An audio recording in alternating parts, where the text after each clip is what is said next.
ભરૂચ જિલ્લાના વંચિત સમુદાયોમાં પ્રારંભિક સ્તન કેન્સરની શોધ અને નિદાનને સુધારવાના પ્રયાસરૂપે મોબાઈલ મેમોગ્રાફી યુનિટનું ભરૂચ પ્રભારી મંત્રી કુંવરજી હળપતિએ પ્રસ્થાન કરાવ્યું હતું।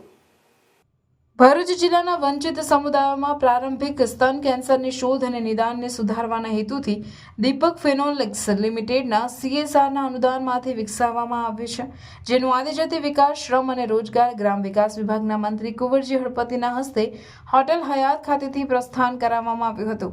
આ પ્રસંગે ધારાસભ્ય અરુણસિંહ રાણા, રમેશભાઈ મિસ્ત્રી, DK સ્વામી, દીપક ફાઉન્ડેશનના ટ્રસ્ટી ડોક્ટર જય પવાર, દીપક ફાઉન્ડેશનના નિયામક ડોક્ટર આકાશકુમાર લાલ, નાયબ નિયામક નિર્મલસિંહ તેમજ આમંત્રિતો ઉપસ્થિત રહ્યા હતા। આ મોબાઈલ યુનિટ અંતરિયાળ વિસ્તારોમાં આવશ્યક નિદાન સેવાઓ પૂરી પાડશે।